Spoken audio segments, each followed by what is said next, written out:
हरे कृष्णा। प्रिय दर्शकों, स्वागत है आपका। मैं हूं आचार्य शंकर।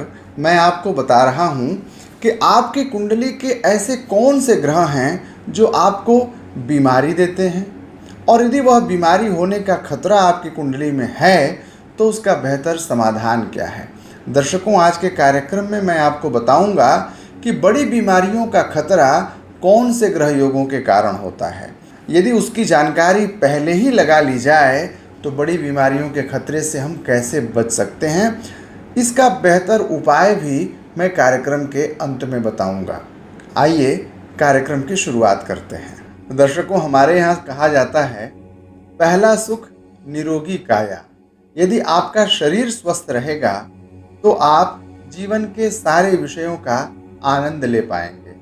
तो सभी सुख का मूल है आपके शरीर का स्वस्थ रहना। इसीलिए हमारे यहाँ आशीर्वाद की परंपरा जो है उसमें कहा गया, सर्वे भवन्तु सुखिनः सर्वे सन्तु निरामयाः।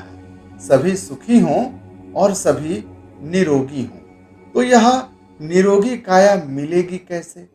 हम कैसे जान पाएंगे कि हमारे शरीर में कौन सी बीमारी का होने का खतरा है? इसकी जो जांच प्रक्रिया है हमारी आधुनिक चिकित्सा पद्धति में, वह काफ़ी महंगी है और कहीं यह स्पष्ट भी नहीं हो पाता है कि भविष्य में कौन सी बीमारी होने का खतरा है। इस विषय में भारतीय ज्योतिष, वैदिक ज्योतिष आपकी मदद कर सकता है। आज मैं उन विषयों पर प्रकाश डाल रहा हूँ। साथ ही यदि समस्या बताऊंगा तो आपको समाधान भी दूंगा मैं। दर्शकों, हमारे यहाँ रोग का जो भाव है वह है छठा भाव, और मृत्यु का जो भाव है, स्वास्थ्य का जो भाव है, वह है आठवां भाव। तो छठवें और आठवें भाव के परस्पर अध्ययन से हम यह पता लगा सकते हैं कि बीमारी की स्थिति आपके जीवन में कैसी रहने वाली है। जैसा कि आप लोग जानते होंगे कि बीमारियों का खतरा उस व्यक्ति को सबसे ज़्यादा रहता है जिसका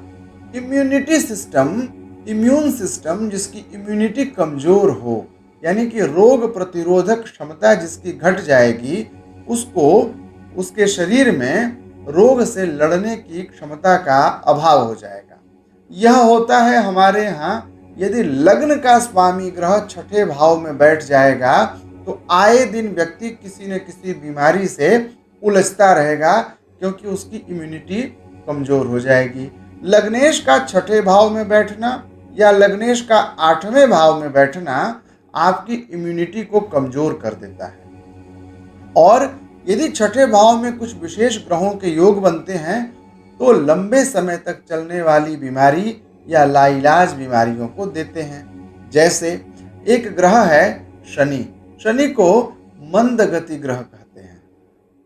यदि शनि का संबंध छठे भाव में अथवा आठवें भाव में राहु के साथ में या केतु के साथ में हो जाए, यानी शनि और राहु की यदि युति हो जाए छठवें भाव में या आठवें भाव में, तो यह रहस्यात्मक बीमारी दे देगा। रहस्यात्मक बीमारी का मतलब आप भले चंगे ठीक जाएंगे डॉक्टर को दिखाने के लिए ओपीडी में, और डॉक्टर कहेगा कि आपको एडमिट करना पड़ेगा, आपको इतनी बड़ी बीमारी है, और पता चला कि यूं ठीक ही गए थे, छोटी सी बीमारी थी, पेट में ही तो दर्द था, और ऐसी भयंकर बीमारी, ऐसी लाइलाज बीमारी के चपेट में आते चले गए कि पुनः वह अस्पताल से वापस नहीं आए। ऐसी स्थिति में ला देता है यदि शनि और राहु केतु का परस्पर संयोग हो जाए।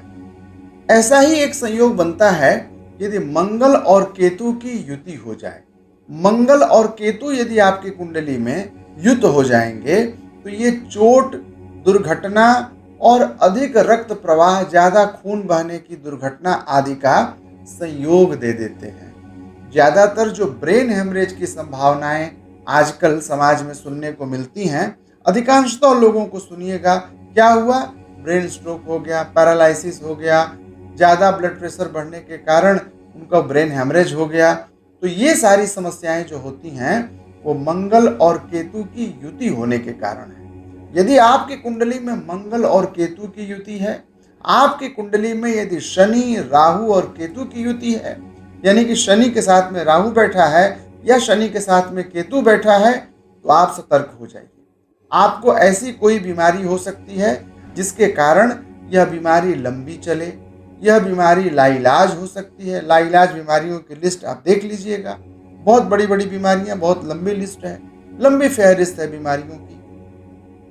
तो यदि आपकी कुंडली में ये संयोग बना हुआ है तो आप सतर्क हो जाइए और जिन जिन बीमारियों की आशंका हमने व्यक्त की है, उन बीमारियों के प्रति आप सावधानी, उपचार, आहार और विहार, संयम बरतना प्रारंभ कर दीजिए। वो बीमारी आपको कभी नहीं होगी, न अस्पताल का चक्कर, न डायग्नोस्टिक सेंटर का चक्कर। दर्शकों, वैदिक ज्योतिष में एक ग्रह योग बनता है जिसका नाम है गुरु चांडाल योग, यानी कि बृहस्पति राहु के साथ में जब युत हो जाते हैं तो उस योग को कहा जाता है गुरु चांडाल योग। यदि आपकी कुंडली में गुरु चांडाल योग है तो उदरजन्य विकार, यानी कि पेट संबंधी बीमारियों के होने का खतरा बढ़ जाता है। और यदि आपके राहु की महादशा चल रही हो और राहु की महादशा में बृहस्पति की अंतर्दशा भी आ गई हो, तो यह गुरु चांडाल योग लीवर संबंधी समस्याओं को बढ़ा देगा।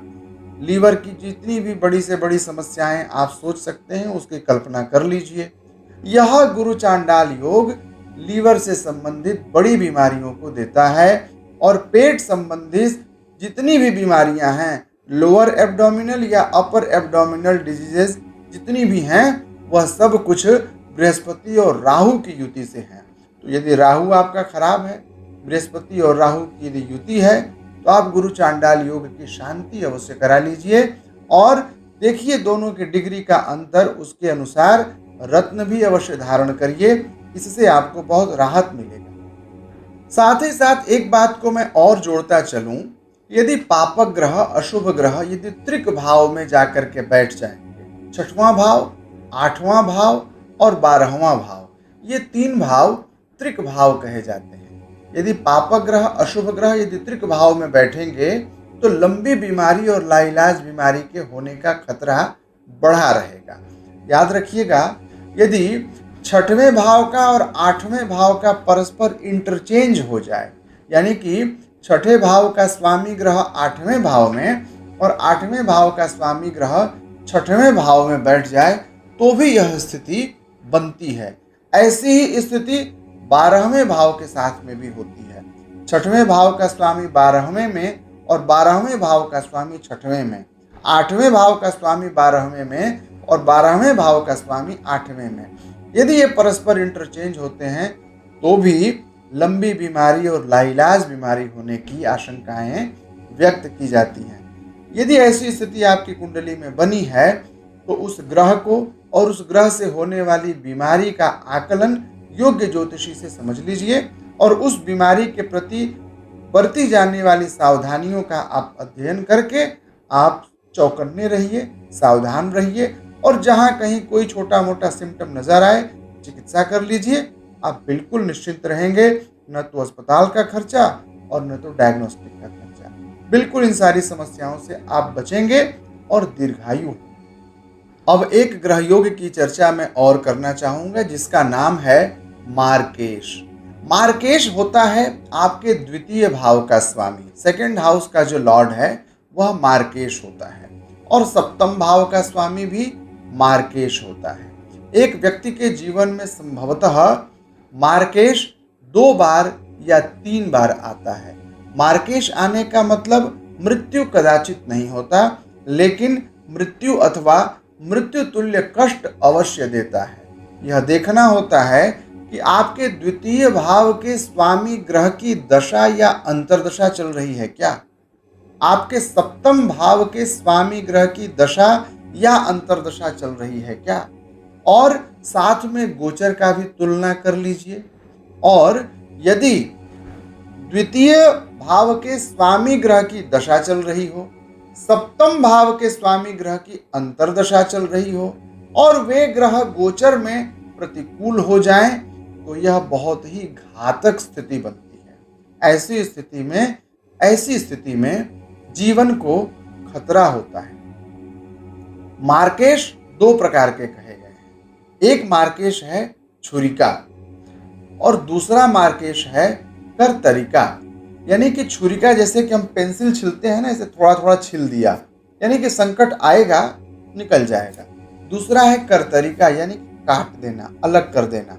तो ये करतरिका जो मार्केश है, जो मैंने अभी उदाहरण दिया, वो यही है कि द्वितीयेश की महादशा और सप्तमेश की अंतर्दशा, अथवा सप्तमेश की महादशा और द्वितीयेश की अंतर्दशा चल रही हो और गोचर का भी सपोर्ट न मिले, तो यह स्थिति भयंकर होती है।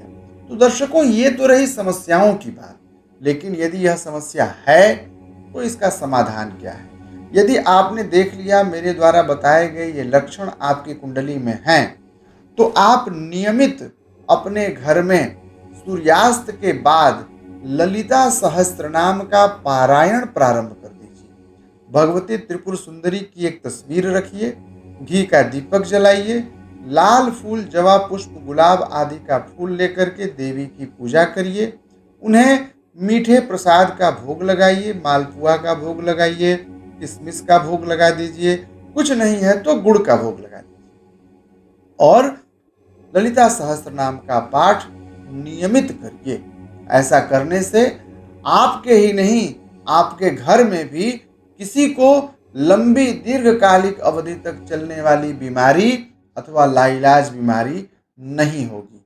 तो ये तो रही बात कि बीमारी नहीं हो, इसके लिए ये उपाय करना है।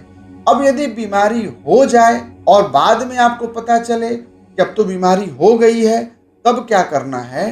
तब आपको मृत संजीवनी अनुष्ठान करना चाहिए अथवा कराना चाहिए। मृत संजीवनी अनुष्ठान क्या है? मृत संजीवनी एक विशेष प्रकार का मंत्र है।